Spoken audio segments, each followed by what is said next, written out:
Hey everyone, we're back. It's been a couple of weeks, but it's time for a new episode of Record Collecting with the Quill.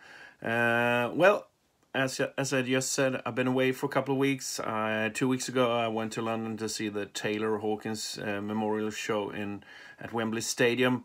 Really cool show. I'm so glad I went. You got everyone from Paul McCartney to Queen to Rush to Liam Gallagher to Pretenders to James Gang. So much cool stuff. And last week, well, sometimes you got to deal with stuff at home and yeah, just making everything float, I guess. But today we're going to talk a little bit about one special band. Some of you may know them, some of you may don't, but I think they are well worth mentioning. I think I mentioned them before briefly, but I will dedicate an episode to this band, an American band called Cry of Love. Was formed in Raleigh, North Carolina in the early 90s, released 2 full albums before they disbanded I believe, in 97. And those 2 albums are so good, so I think they are well worth mentioning and sort of dedicating a special episode.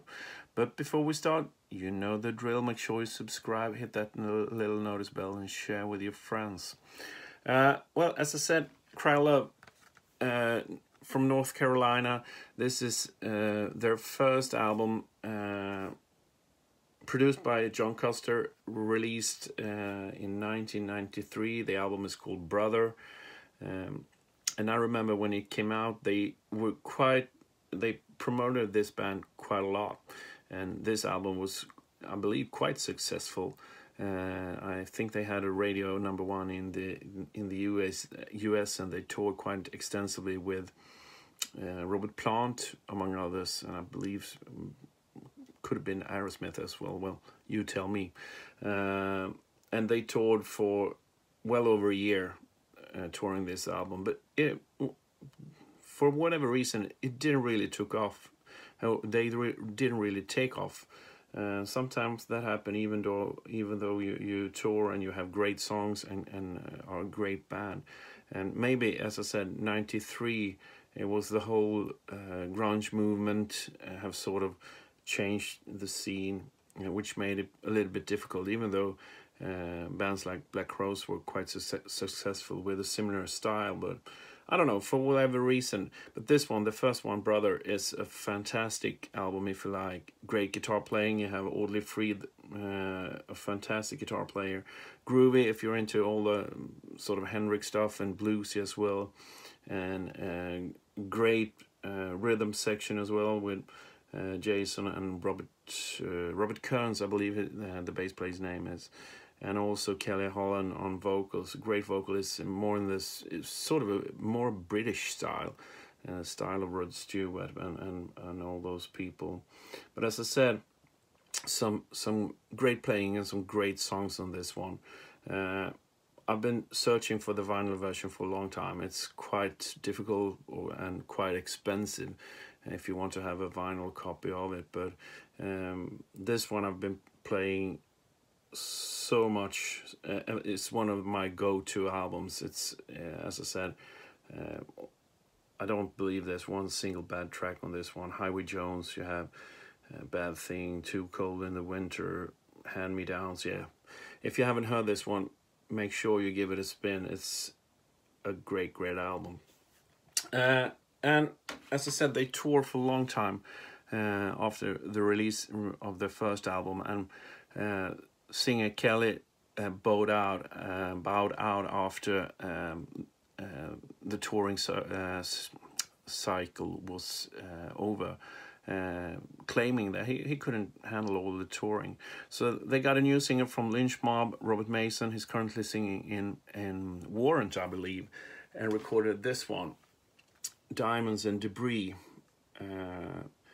A little bit difficult to get a hold of. If the first one was heavily promoted, this one was not, which is a shame because it's also a great album. And as I said, maybe a little bit more, it went under the radar in a quite different, because they released the album, and I don't think they hardly toured for it. A little bit in the US, but didn't tour the world with this one.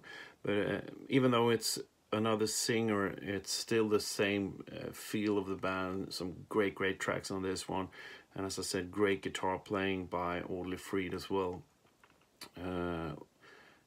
Wasn't released on vinyl, so this one is you can search for it on vinyl, but it isn't available. But well worth checking out. You can usually find this one cheap. I believe it was it's easy to find in sort of secondhand bins, since it didn't sell anything at all.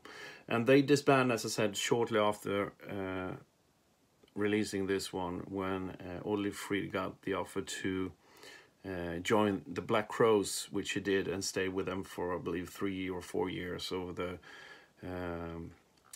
Bioside, he didn't record for Bioside, but he recorded a couple of solos for Lions, and did the tour with Jimmy Page as well. So quite a good run with Black Crowes as well. And then they formed, sort of reformed as Big Toe, Robbie the bass player, or Robert Kearns, and Audley Freed more as I believe, as a fun side project. And they've been keeping busy ever since. The bass player joined Leonard Skinner for a while, and Audley Freed, as I said, apart from Black Crowes, he's been high on demand as a session player, and both of them are currently playing in Sheryl Crow's touring band, which I think is probably a good gig for them, sort of roots in music as well. But I heard a story from a friend of mine who saw Black Crowes in London in 2001 or something, 2000, and there was this guy who were persistent all through the show. He was standing in front of Audley Freed with a sign saying "Reform, Cry of Love," which I think is quite a fun story. I'm pretty sure it must have bugged the hell out of the Robinson brothers. But those are the two albums they made, Brother and Diamonds and Debris. And make sure, if you're into great guitar playing, roots music, you have to have these two. And there's also a couple of extra tracks if you're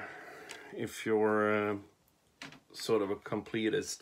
You have this single Peace Pipe from the first album. There's a couple of extra tracks not featured on the album, one called Shaded Tree, and the other one is called Deathbed on this one. You have the Bad Thing single, where you have a couple of live tracks. Peace Pipe, you have I Ain't Superstitious, and Bad Thing. And quite a cool promo release as well. It's called August 25th, 1993, this one. Features almost the same live tracks, Bad Thing, Peace Pipe, I Ain't Superstitious, but also acoustic version of Too Cold in the Winter, which is really cool as well. So as I said, there's a couple of more singles available, but no extra tracks or something, so I haven't really bothered to track them down. But if I find one, I'll probably buy it. But as I said, if you're into guitar playing, great singing, great songs, make sure you check out Cry of Love. That was my little episode for today. Hope you enjoyed, and if you haven't heard them, check them out. They're available on Spotify and YouTube, and you can find these albums just about anywhere, and they're nowhere hard to get, but they will worth a listen if you haven't heard them. Other than that, back in QUILL land, we have started rehearsing for a new album, writing songs. We had a couple of successful sessions. There's already 2 songs on the next album list, more or less finished. So hopefully we'll work on this on the. We have so many tracks, so we're working quite hard on it, and hopefully we'll be in the studio soon. So we'll hoping to have a new album out sometime next year. Well, that's it. Make sure you follow us on social media. It's the QUILL Sweden, and also share with your friends if you think they might be into this sort of thing. See you all again next week. That's it. Bye for now. Cheers.